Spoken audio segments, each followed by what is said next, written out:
Issue 147. We start out with the Colonel bragging that he's gonna take over Mobius, Johnny and Tails being tied up, and Sonic on Earth complaining about how polluted the city is while generalizing the entire planet as being polluted.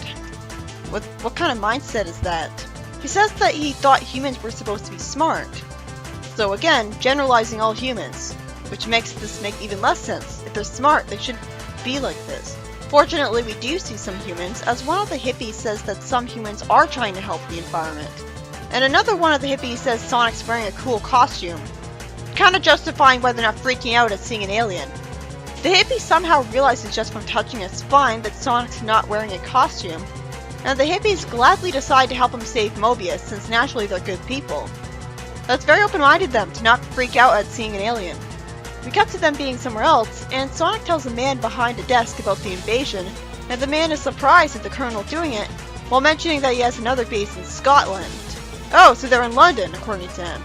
So it's London that's the polluted third world country. It just seems weird because the Colonel is so American feeling and not British at all, because he's like a warmonger. Sonic goes to Scotland with super speed and warps over to the Colonel through the portal in his base there. He uses his super speed wind to blow the soldiers away, and Sonic calls the soldiers scumbags, while one of them says the forest will be leveled to make way for toxic factories. He just blatantly says they're toxic. Wow, he's really trying to rile them up. These guys are no better than Robotnik.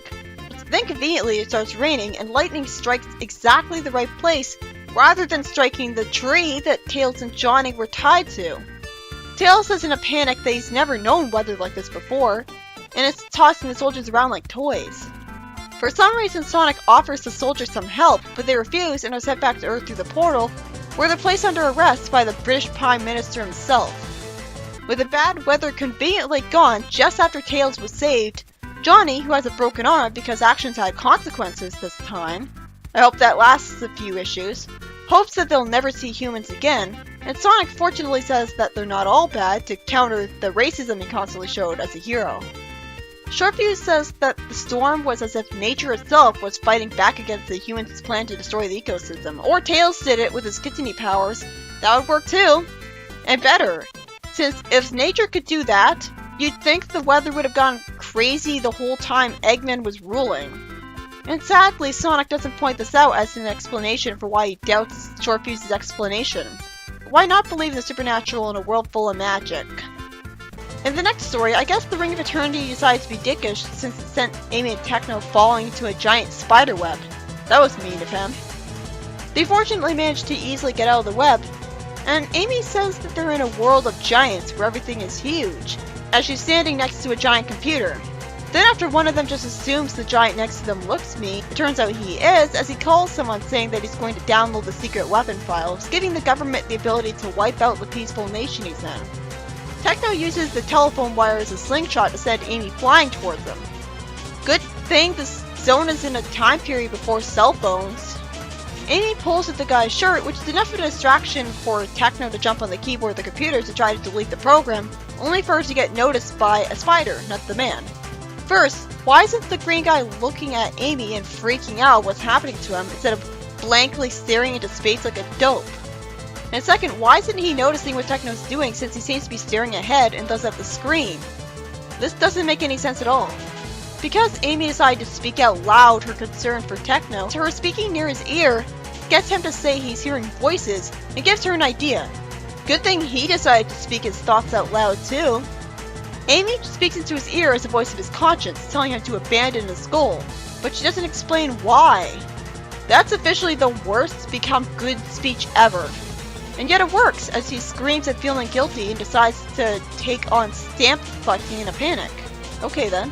I know that convincing villains to be good is kind of Amy's shtick, but still, wouldn't he just panic about going Sizzo and hearing a voice in his head? Why abandon his evil plan? It's interesting seeing Amy and Techno go zone hopping for all sorts of creative, unpredictable new plots, but it's not always that well written. In fact, I can't really remember a story that was like amazing in this arc. In the next story, on the outskirts of Metropolis Zone, Sonic says that the energy readings in Supersonic are off the scale, which makes it really hard to pinpoint where exactly they're from. Sonic runs off, and Super threatens to destroy the entire city. Again, why? Ebony tells him that this evil personality isn't the real him, even though it was the original him, and he just wants to live a peaceful life. Super remembers that she's someone who took care of him. She says she's getting through to him, but I'm sure this is just another one of the comic's hope spots. How many of those have there been? I don't remember Archie doing these so much. He pretends he doesn't want to hurt anyone, proves he's still evil. And he says that her spells can't stop him, and sends her pajamas away. He says that in moments he can burrow through the whole core of the planet with his love of destruction, and this creates a volcano from the lava rushing up through the core. I guess the wind of him flying at super speed forced the lava to come up with him, because otherwise the lava would just be safely at the bottom of the hole really deep in the planet. If he was being smart with this plan, he would have drilled through the entire planet from one side to the other if he wanted to destroy it so badly, and done it multiple times. We see some civilians running away from the lava. 1, you can't outrun lava, and 2, they should be dying from convection alone. Then Supersonic briefly considers destroying the ozone layer to destroy the planet with global warming. But in the typical Sonic sense, he gets impatient because that'd be too slow, and characteristically decides on something faster. He says that he could easily pull the moon of Mobius out of orbit. At night, on the far side of Mobius, the civilians panic about the moon pulling Majora's Mask on them.